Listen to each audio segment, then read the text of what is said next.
Hi, you entrepreneurs. Today we have a very informative one. We have Sew Loka. She goes by Claudia, but also Sew Loka because she goes above and beyond with all her sewing skills. If you're looking for something raunchy, if you're looking for something just fun, just something entertainment, something that's totally different from the norm, you're gonna want to take a listen. Please tell your friends, please subscribe, and hopefully enjoy it. Welcome to the road to growth, success of an entrepreneur. We've raised the bar. Learn firsthand from successful business owners and create your own path to success. I'm going to show you how great I am. It's time to hit the road to growth with real estate agent Vinnie SD. All right, we are here with Claudia, aka Sew Loka. Sew Loka. As you can tell, I'm not too good with rolling my R's. That's okay. Anyways, all right, so tell us about yourself. So my name's Claudia Rodriguez Biezunski, and I am the owner, creator, mastermind, wizard, talent. Wow, that's they put a lot of hats on me. So I own Sew Loka. Okay. It's been 5 years. 6 years, sorry. 6 years. Yeah. You're talking about that you started at the age of 8 of sewing, right? Yeah. Okay. So Sweatshops. sweatshops, yeah. Start them young. How old's your daughter? She's 6. 6. So she got a couple more years before you put in the sweatshops, right? I'm already there, you know. She's already there. So when did you find out that you could turn this? Because I know you talked about people think it's like a hobby or something on the side thing. Yeah. Into actually a business, or how did that flow go? So I didn't go to college, and I've always kind of had like that mentality of like being an entrepreneur, being a business owner. Yeah. Okay. Like I would have yard sales and stuff like that, and I grew up around like my dad. He had a denim factory, so he sewed his whole life too. And was that the sweatshop you were in? yes, exactly. And so what happened is that I didn't go to college, and I was like, well, I knew I wanted to be successful, but then I was like, how am I going to do that? You know? And so I was like, well, I'm really good at sewing, and so maybe I should just sew, you know? And so that's kind of where I was like, and obviously like practice makes perfect and stuff like that. So that's how I really got into it, you know? Okay. So you were sewing just like jeans and stuff like that. And then when did you put your creative spin on it? Because you do cosplay, you do a lot of different unique stuff too. Yeah. I'm originally from LA. So when I was in LA, every single day because I had a real job, like I was a receptionist for an orthopedic institute, and so every day I was like, my goal is to make 2 handbags, like 2 tote bags a day. Yeah. And so I would go into my room as soon as I would get out of work. So I would get out of work like around 7, and then show up to my house and cut like fabric and everything had to be like one of a kind. That was like my thing, you know. And so I would make them, and then people would invite me to like do art shows, and I would sell them there. And so when I moved to San Diego, I was still doing that, and I thought I was like the coolest kid in the block, like making like custom totes and stuff like that. And so I really liked it. And then after that, I was like, oh crap! Like when I opened up my business, I was like, well, no one knows like me as like a designer or anything. So I was just kind of like, well, what's gonna pay the bills? And so that's when I started doing tailoring and custom and stuff like that. And that's how I got into, you know, I still do creative stuff on the side, like as far as like my own stuff. So were you planning to build a company out of like the tote bags? Was that like your idea originally? I don't even know. Okay. I was just kind of like, hey, this is fun. I feel like since I had a job, it was more like, this is fun, and it really gets me out of like the 9 to 5 kind of thing. And I guess in a way like I was, and then I kind of like was like, I could do better stuff than this, you know? And then I started doing like these crazy costumes and these crazy like outfits for people. And then I was like, I really like this, because it was totally different than sitting there and creating something that I've created like thousands of times, you know? And so that challenge was like what really helped me grow my skills. Wow. So what brought you from LA to San Diego? So my husband, he's into the cannabis industry. Okay. And so he was like, we should move to San Diego. There's like no shops there. And I was like, no. And then he's like, but I think you'll have a good time. And then so I had girlfriends that they were like, you should go. Like, San Diego's awesome. And so then when I moved out here, I was like, oh crap, I really like it. So I would never move back.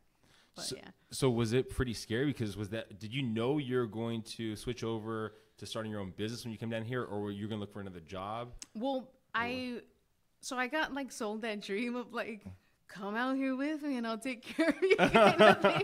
And so I was like, oh my God, I get to do whatever I want, you know? So my husband kind of sold me that thing. And so he was like, you'll be fine, you know? And so I kind of like, I've always been a hustler where I was like, dude, I will totally like do whatever I need to. Like I'll work at McDonald's like to get by, you know, like whatever I need to do. So what ends up happening is that he ends up, you know, he's like, oh, you'll help me with the business and stuff. And I was still sewing a lot. So I was just basically stacking it up, you know, stacking up all my inventory. Still had like consignment things like in LA. And so I was doing that. And I was just kind of like, if I don't have to get a job, like you know, like I won't get a job, you know. So I never ended up getting a job in San Diego. I was just kind of like, I'll just do this. And, you know, I was doing like little farmers markets and like little events and stuff like that. And I really liked it. You know, you get to meet people and people obviously like criticize your work and stuff like that, which just makes you stronger, you know, but I really enjoyed it. And I was like, I'm not going to get a job. So I never ended up getting a job. So you were getting enough money from what your husband was making and what you were already selling and had on consignment and everything like that. Yeah. Yeah. To where I was like, I feel like so my brother, he does my taxes and stuff like that. And so he's like, just FYI, I think this would be like a nice little thing for you to like always constantly look back on. And he's like, your first year, you just made $10,000. And I was like, ugh. You know, you're like, because you get really embarrassed, right? When you go and you do your taxes and you're like, this guy probably thinks like, you shouldn't like just quit the BS and get a real job. You're like making no money, you know? And so I felt like really comfortable with my brother because he's like, I know, like he had a lot of faith in me and stuff. And so he showed me like then the year after and then the year after that and then the year after that. And I was like, and I got all like proud of myself, you know, and I was like, oh my God, like I'm actually like making a living off of it, which is really nice. Yeah. And that's kind of like where you know, when you kind of feel like, is this really like a hobby or is it really making me like income, you know? So it was your brother breaking down the numbers and showing you that it actually was becoming a career. Oh yeah, for sure. Yeah. Okay. Yeah. So where did the name Sew Loka? All right. So my husband, he's like he doesn't speak any Spanish. And so for me, it was like one of those things where I was like, I kind of wanted to have like a little Latin flair in it or whatever. And so sewing, like when my teacher said, if you really love your hobby, I was 8 at the time, you should know how to spell it. And so I was like, oh, well then I needed to learn how to spell sew because I love that, you know? And she's like, okay, it's SEW. And then a lot of people, when I was doing the thing in LA, everyone would be like, you're fucking crazy, dude. You're crazy. You're like really crazy. And so I'm like, I'm so loca, you know, where it's like so crazy. Yeah. And then so I pitched it to my husband and I was like, what do you think? And I really thought he was going to be like, no, that's like, no, it's too out there or whatever. And he's like, I really like it. It's like totally you. And I was like, oh, okay, well, I guess that should be the name. But I mean, it stuck. So is your husband of Hispanic descent? He's Puerto Rican, Polish, and French. Okay. Yeah. But doesn't speak Spanish? No. Okay, so I'm in the same boat as him. Yeah, so it's okay. Does your daughter speak Spanish? It's like a little bit, not that much. Okay. Yeah. But Spanish was my first language, so I kind of feel really bad about that. You know, like. So I know the transition from coming from that 8-year-old right there to where you are now, there had to be some struggles or some uncertainty. It seems like it was a fairly easy flow, but there had to be something. No, for sure. Okay. What were some of those like struggles or some things you had to overcome? Well, like a lot of this stuff is like, obviously when you're trying to start a business, like no one knows who you are. No one trusts you. Like you don't have, like it's like creating that resume, right? And like now we have like that digital resume where it's like you have Instagram, you have Facebook, you have like obviously word of mouth never gets freaking old, you know? And so for me, it was like one of those things where it's like take pictures of everything that you could do and like just like have it there, you know? Yeah. Like, we have a website just so people could see, you know, just in case of anything, like, you know. But like I felt like people didn't trust us, you know? And they were just kind of like, we don't know who this person is. Like, We didn't have any Yelp reviews. We didn't have any of that kind of stuff. So people were just kind of like, you're just like nobody right now, you know? And so now that more people like know us and they could, you know, they could look us up and there's like reviews and, you know, like we have videos and all that kind of stuff. People are like, oh, like I could feel comfortable with this person that they do this and that, and you know. So, but some of the struggles that we had is like being taken serious, because it's like sewing is like, you usually think of like sewing and you think about your grandmother. Yeah. So then people are like, oh, my grandma sews, and then you're like, yeah, I do too. So it's hard dating, you know. It was like, what, you sew? And you're like, yeah, I do, and I like it a lot, you know. So yeah, that was hard.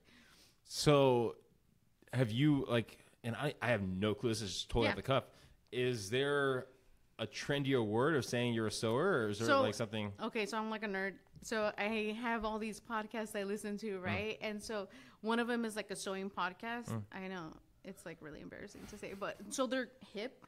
Okay. And so they created this new word, and it's called sewist. So it's like someone that sews, but it's not like a seamstress or a tailor. It's just, you just sew, you know. And so I've been trying to like push it on people where I'm like, I'm a sewist, and they're like, you're a seamstress, and I'm like, all right, whatever. I've been called worse. I don't care, whatever you want to call it, you know. So that's usually like the word. So the two biggest struggles you've had is getting your name out there. Yeah. And before your husband, finding dates.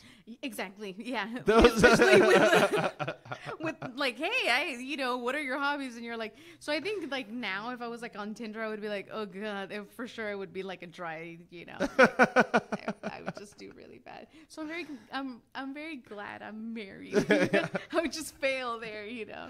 So if you had to look at your younger self, that 8-year-old, or maybe another 8-year-old, 9-year-old doesn't really want to go the sweatshop route, but wants to get into the business, get into making this a career. Like, what kind of advice would you give yourself for them? So the coolest thing that I do is like, I am a judge at like a little Project Runway program. Oh my God, it's like the cutest thing. And they're all little girls. So they range from like 8 to 13. And so on May 4th, because the Paint Box in Mission Hills, they do like this whole thing, and they have like a whole course, and the little girls take like these classes, and they design like 4 outfits, and they have models and everything. So it's super cool. So they have me as like one of the judges. Yeah. And like, it's hard because you're like trying to judge like these little girls' outfits, and you're like, damn, she did a way better job than me, you know? And you're like, wow, okay. But you see that, and you're like, wow, you know, you start to think, you're like, if she's doing it now and she's doing that, like, I can't imagine. And like, I've always told people, the only like best advice I could give you is you just have to be so persistent and like keep with it, you know? And there's gonna be like a lot of times where, you know, they're gonna shut your power off. Like, that happened to me a bunch of times where I was like, oh, like the first couple of years I cried because I just drained all of our family savings, and I was like, what am I doing? Wow. Like, I am like the worst freaking person. Like, we've had money in like the bank, and now we don't have anything. Yeah. And I'm too old to strip, you know, so I'm not doing any of that. And so, you know, you start to think about that kind of stuff, and you're like, why am I doing this? And then now it's like, you know, you look back and you're like, if I wouldn't have been persistent and like really just kind of kept doing it and doing it, like, I would be nowhere. You know what I mean? And like I, you know, my daughter makes like this joke. She's like, you could do whatever you want because you don't have a boss. And I'm like, your dad's my boss. He's constantly like, did you reply to that email? Did you do that? You know? And so he's really like that other side of like the techier side where he's like, hey, you know, you need to do these kind of things and, you know, do this and do that. So it's like a good team effort where, you know, I do the creative stuff, and then he's like reminding me of all the other stuff that needs to be done with the business. So what happened, jumping back a little bit, with the power being shut off? Like, it was dude, oh my God, it was like the most embarrassing thing. I'm usually like now I'm really good at that stuff where I'm like, okay, everything is just kind of like, just get it taken out of the account. Don't worry about having to pay a bill. So there was one time where I got my account to be like $800. Wow. And so I was in Bankers Hill at that time. And so I just didn't have money to pay any of that stuff, you know? And so me and my husband, we don't share any money. So the money I make is my money, and the money he makes is his money. Yeah. So I'm like that, like independent freaking woman kind of thing. And so I'm like, swallow your pride and ask him if he can help you, you know? And I was like, nope, I'll just work out of my house. And, you know, if I finish this project, it will pay for that light and this and that. And he's like, nope. He's like, here's $800. You need to pay me back. And I was like, all right. And, you know, I was like, cool. But it was like, I felt like him bailing me out was good and bad because someone had to bail me out. And so if I didn't have anyone to bail me out, like that wouldn't have happened again. Yeah. You know? And so I feel like those kind of like things where you're like, dude, you can't ever allow for this to happen. And so he'll tell me, he's like, you can't ever allow for that to happen ever again. And I'm like, okay, you know? So it's kind of like my dad, you know? But yeah. Well, I would think though, because like I was talking to someone the other day and he was living on a couch trying to get his dream together. And he goes, when I need that extra push, I think about that. Because I'm not going to be living on someone's house ever again. Dude, I love like the like that feeling, right, where you're like, what motivates you, right? Like, and I'm all like into like the self-help books and all that kind of stuff. And so I'm always like, what is like the number one thing that you would want like to like come home to or whatever? And so I've told my husband, I'm like, I could seriously like tell you exactly every single detail of like the house that we're gonna live in. Wow. And I could tell you like where my freaking studio is gonna be, where the color of the floor, the lighting, the, you know, the granite tops. Like I could tell you all that stuff. And I'm not like a materialistic person, but like my home is like everything to me. And so he's like, he just kind of looks at me like, oh, we're like, oh fuck, this is like getting really serious. But I've always been into like, you know, like I'm like a very strong believer of that kind of stuff. Well, it's really powerful. I talk about this probably more than I probably should, but most people go away from fear, right? Yeah. And it's more of a rarity that people actually go towards pleasure. And so it sounds like a little bit that you grow into that pleasure of that home, that future home that you're going to have. Oh, for sure, yeah. And so that's powerful that you're able to pull that off. Yeah, no, I constantly think, I'm like, I'm going to have like a temperature control house. Like, who the hell, you know, you're an adult, you're like, temperature control sounds so sweet right now. Have you started, so the next thing, and maybe you've already done it, have you already started looking at what the pricing would be at that? And so, well, like, I'm like, you know, because I'm like, how much money do I want to be making? Like, you know, because my brother sent me that, you know, the list of like, you're this, you're that. And I was like, damn, I'm a fucking badass bitch, you know? I'm like, I make my own money, you know? And so he's like, you know, my family has been always like super supportive. Yeah. And they're like, you could do anything that you've ever wanted to do. You know, we're always going to have your back. And so, like, I feel like family to me is like one of those where I'm like, I can't let these fuckers down, you know? Because it's like, you know, I've invested so much, you know?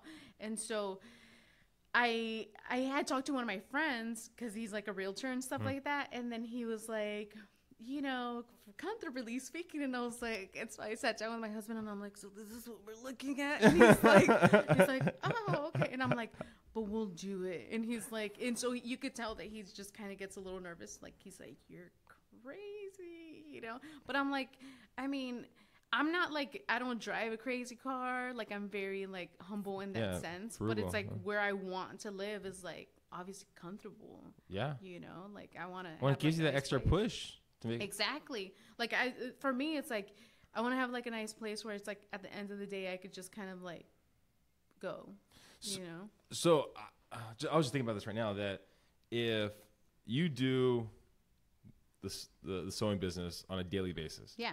So how many of your relatives, because you are Hispanic, reach out to you out of the blue? I need my Halloween costume. Oh, dude, all the time. Oh yeah. Oh, it's so funny because my cousin Peter's gonna hate me, but I still remember because I was like a nerdy kid, right? Yeah. I'm like trying to think I'm cool, but I'm not. And so everyone was like playing outside, and I'm like sitting like sewing, hand stitching, watching the kids play. We're the same age. Come on. And so he would be like, sewing's for old people. And I'm like, whatever. I like it, you know? Yeah. And so just recently his daughter had like she was going to have like a little birthday party, and he had asked me, he's like, what do you make, Maddie? Like a little Alice in Wonderland or something like that. That song was for old ladies. He's like, you know? And so at the time I was like, yeah, I'll make her a dress, you know? But anytime they ask for stuff like that, I'm like, oh my God, like that's awesome, you know? What's the future of sewing? Like, what's the future of your business and what's the future of sewing in general? So ideally, like I would really like to expand to like a bigger location, because like right now we went from like 1,000 square foot to like 500, because like they sold the property we were at before. And so ideally I would want to move to like a bigger location, and like I really like doing like stitching bitches, where it's like you come and like you kind of like a bunch of women get together, a bunch of guys or whatever, people that sew, and you just kind of like I kind of guide you through like your own project that you bring. And so I really like the community of sewing out here. And so it's called Stitching Bitches? Stitch and Bitch. Oh, wow. Because you just kind of like hang out and like sew. Oh, wow. Okay. All right. So I like doing that kind of stuff. And then like obviously like expanding. And I always tell people, I'm like, I want to work less, but make more money. I think that's the idea. That's a dream. Just FYI, I'm raising my prices. So surprise. Surprise, guys. But you know, that's ideally what I would want to do, and just have like, I do want to hire someone at least to kind of like, you know, be there and like, you know, like organize stuff. And because to me, it's like, it's really hard to find someone that does like a great job at sewing. Like I kind of want someone to do the other stuff. Yeah. You know, and I enjoy it so much that I'm like, I couldn't just be like, here, you do the stuff that makes me happy. Yeah. You know? So you'd want to keep doing the sewing and have someone do the books? So I would want someone to basically like take people's info and like kind of like a receptionist in a way, you know? And I would want someone to do the sewing, but that's like the easiest part, like more tailoring, you know? Yeah. Because we don't ever have like the same kind of project ever, you know? So it makes it really difficult for me to be like, let me teach you how to do this, because you're going to do it again. Yeah. So it's hard to kind of do something like that. So if someone was listening right now and they either wanted to get into the sewing business, or they maybe Comic-Con, or Halloween, they're looking for something, how would they get in contact with you? So we have a website, which is sewloka.com. Okay. We have an Instagram, we have a Facebook, and then we have a Yelp. Okay. Yeah. A lot of good reviews on Yelp. We only have all 5 stars. Oh, excuse me. We don't do 4, okay? God. Take that off. 4 stars beneath me. I'm like, you know what? No, if you're not going to, no. Yeah. I mean, usually, I seriously, like, love my customers so much. Like, I've always been, like, super customer service friendly and stuff. And so when I worked at the Orthopedic Institute, like, I've always have gone above and beyond, you know, for people. And I was like, dude, if I'm going to start my own business, like, I'm going to freaking make sure that my customers are super happy. Yeah. You know? So I really kind of treat them as like, dude, we're friends. Yeah. Like, and everyone, I tell them, I'm like, if you have any concerns or anything, this is like my number. You could call or text anytime. So people get really comfortable, you know? People bring some, like, you know, outfits that they would be like, I could never take this to my old tailor, because they're like really raunchy, or they're like, you know. Wow. And so then you're like, because tailoring is like an older kind of thing. Yeah. And so a lot of like the tailors are older, and so they're just kind of like, or they've said like comments where they're like, you shouldn't be wearing something like this, you know. And so I definitely like, you know, sewing and tailoring something for someone or making something for someone, you get into their personal space. And so for me, I was like, I really want people to trust me and to like not feel like awkward, you know. So like I definitely like for people to feel like I'm their friend, you know, because I feel like we're friends. I'm like, dude, we could go out and do stuff like that, you know. But yeah, I definitely like making our customers feel like if they're appreciated, because I mean, dude, in all reality, they're the ones that make this work.